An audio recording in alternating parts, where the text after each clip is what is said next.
Good morning, everybody. My name is Cameron Swan, and I'm standing here with Zach Gooden. About to get ready to start my interview with him.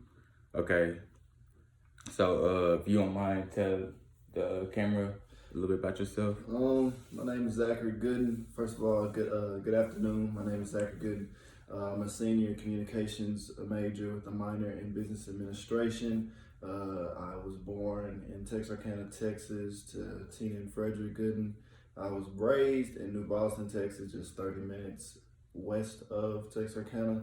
Um, Graduated from New Boston High School. I got into the communications field when I realized that if I couldn't play the sports that I love professionally, then I wanted to cover those sports, and that's how I came into the communications industry. And then here I am now. I'm a community assistant for the University Village, and yeah. Community assistant, so he helping with the students on campus. All right, so we're gonna go straight to the interview. So question number one, when did you realize that you being a black man was strongly unique?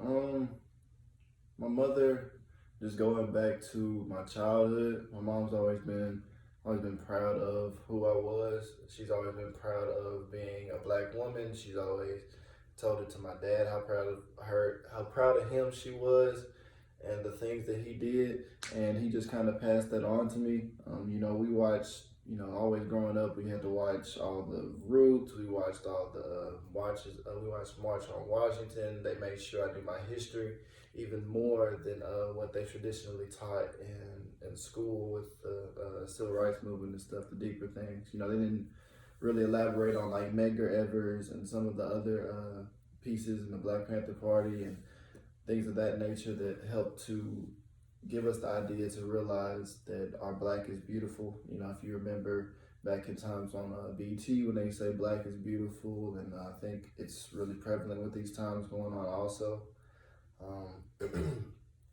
And I've never thought of anything less with my skin being unique and special and strong. Just because of how I carry myself, because just interactions I've had with people of different ethnicities and races to this point in my life. I just feel I'm confident that I know that my black is beautiful. My family makes sure that I know my black is beautiful, and the world around tries to keep that image that black is beautiful. Yeah, I like that answer because I know looking at like you saying with BT and different networks like that they highlight saying my black is beautiful, and they basically spread more like positive knowledge and positive information about black, because I know excuse me, like today's time going on, is so much going on with black people and the Black Lives Matter movement and things of that nature. So them releasing a positive message saying my black is beautiful, uplifting many black people, because at the end of the day we got each other to uplift. So for them to spread that positive message to remind people, hey, you're black and you're strong. A lot of things that you created is from you. You know what I'm saying? Like, put your foot down. This is your roots. That uplifts a lot of black people. I know it uplifts myself as well. So I'm glad you you know what I'm saying, had the answer for that. It's continues to be uplifting, because you see more, especially with what's going on now, with us trying to get figure out our ancestry and like where we came from. Originating back to Africa, you see people finding out that they were heirs and related to kings and queens, and that's just uplifting, and knowing that before we were brought to America against our will, we were special and strong, and we all picked up each other and we helped each other out. And it's kind of slowly, very slowly building back that way within the black community. We just have to fix, certain things and continue to grow as a people all together. I'm going to question number two. How is your personality different from others? Like, what makes you stand out more from other people? There was a time, actually not too long ago, when I was spending with my aunt when I went home during the summer, and she was talking about how I was like a nonchalant but very happy and friendly person. And I think that's what stands out for me. Like, usually like with nonchalant and friendly, they're opposites. So it's like, usually you're a nonchalant person, you're not really messing with people, if you're a friendly person, you're not nonchalant. I think because my baby cousin, that's my aunt's daughter. She's the one that's always messing with me and playing with me and stuff, and she's like a little sister to me. But like I kind of shoot her off to the side whenever she's playing, but it's kind of like a normal and respected and understood between us. That's just how our interactions are. So there are a lot of people that are, like I said, they're one or the other, nonchalant or friendly, and I think having that balance between the two helps. And another thing that is called nowadays is kind of like social introvert. Like, I'll go out, just gonna use an example, like, we went to parties before, and then like I'll be at a party for 30 minutes to an hour, and then next thing you know, I'm sitting like this because my social media is run out. Like I enjoy people. I guess I take people in doses. And I think that's something that's unique about me. And there may be people that are, like I said, they might have similar qualities, but nobody is quite like Zach Gooden. Nobody's quite like me. Yeah, I'm glad you said something about that. The social introvert, because I remember, yeah, definitely we go to events and we're like probably like after an hour to like probably like hour 30 minutes. I probably get at the maximum. We be ready to go. Like, I think that's the most unique thing as far as for like make people stand out too, like, especially yourself, because like you would love to be like around people, especially your own, but it's like when your time is up, you ready to go, you ready to go.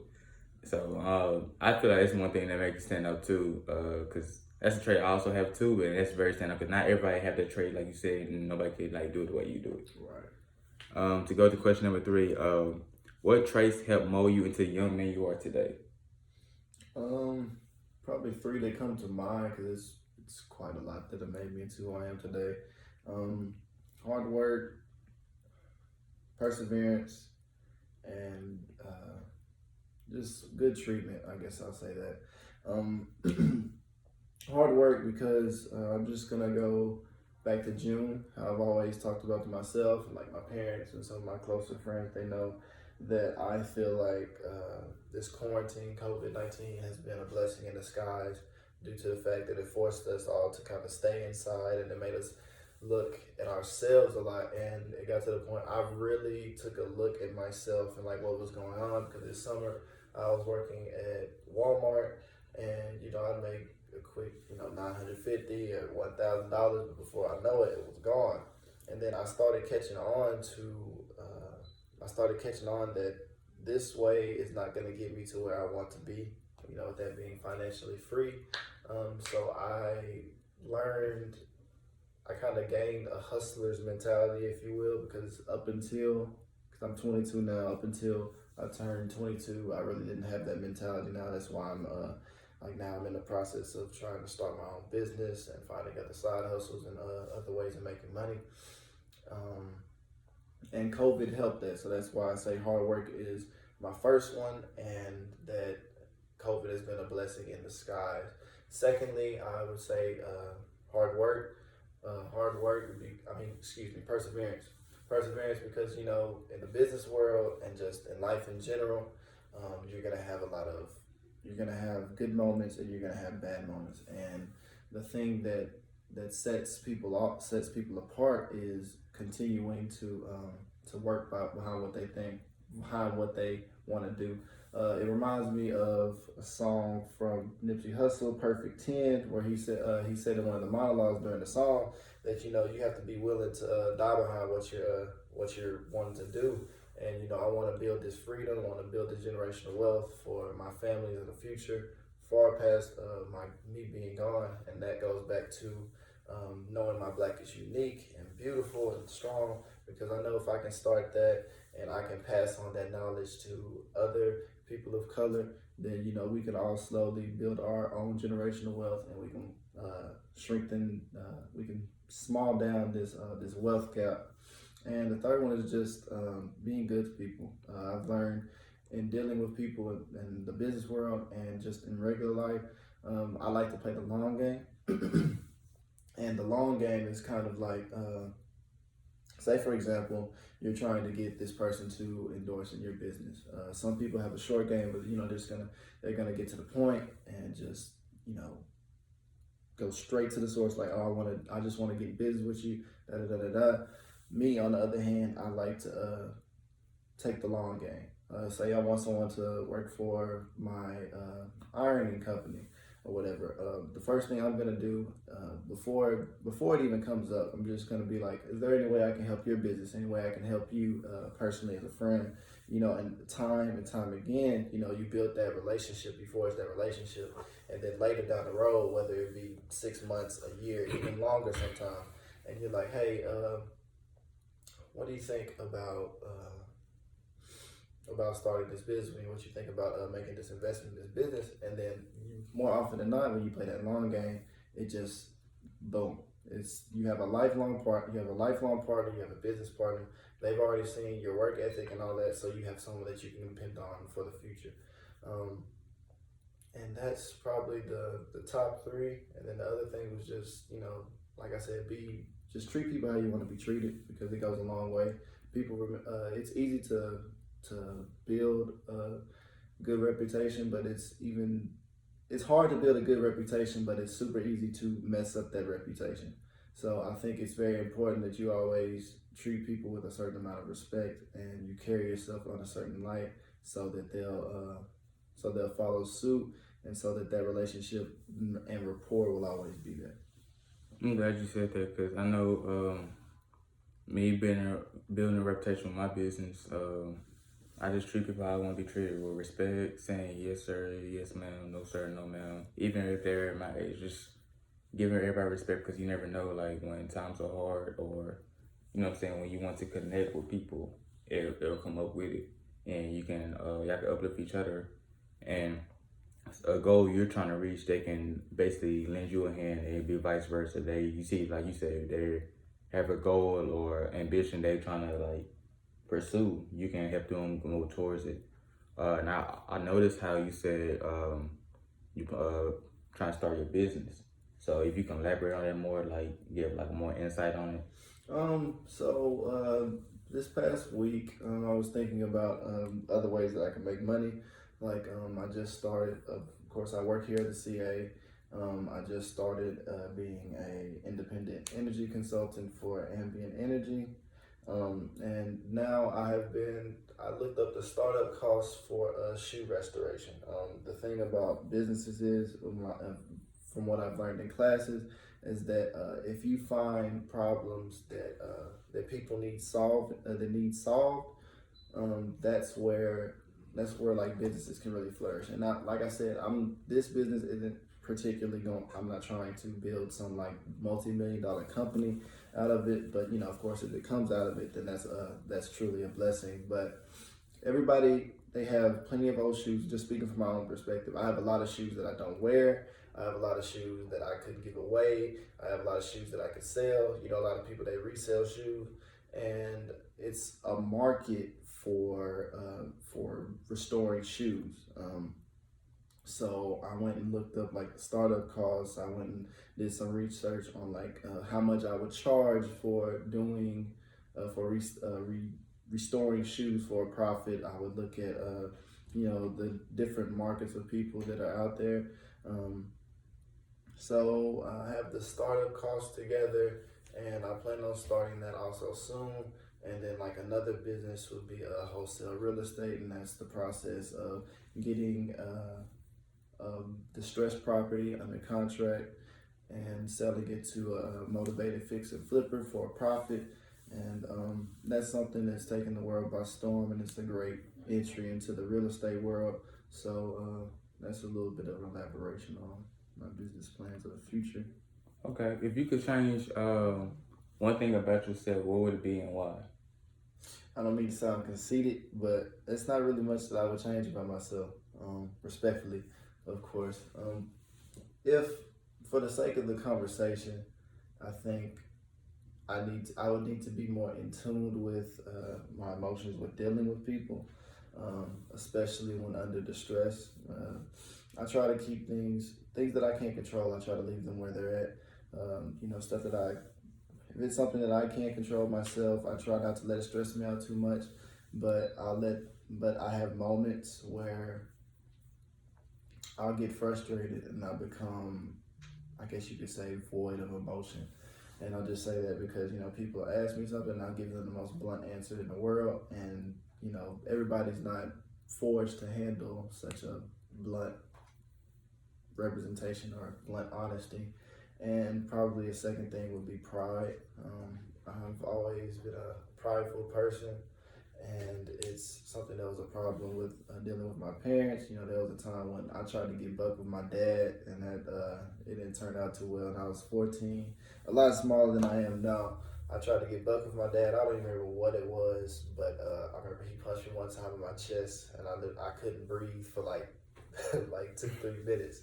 So in case y'all don't know, black families, you don't try your parents, because they gonna try you right back, and then you gonna realize why they're the parent and you're the child. But I think having my pride, kind of like in a humbling way, working on my pride, just not to be cocky, not to be arrogant, things like that. And if I do that, then I feel like a lot of doors are open up for me. I felt the punch in the chest. Like, my mom was like that too when I tried to get defensive about everything growing up, and I was like around 15. But I have one more question before I wrap this up. What is one thing you would change about? Well, I already asked that question. I want to make it like more into it. What is one thing about your upbringing that helped you become the man you are today? I like to think that everything plays a role into who you are now and like who you will be in the future, because you look at and it gives you a perspective on like life. Like if you look at this person, I'm going to use this white suburban kid. He grows up, parents are lawyers, and a lawyer and a doctor or something. He grows up in a home. His perspective is going to be a lot different than, let's say, a person of color that's living in Third Ward, just the first place I came up with. Because, for example, the people in Third Ward, they're going to be more hustlers. They're going to be more street smart. They're going to be they're going to know how to get it out the mud. Whereas the kid that's brought up with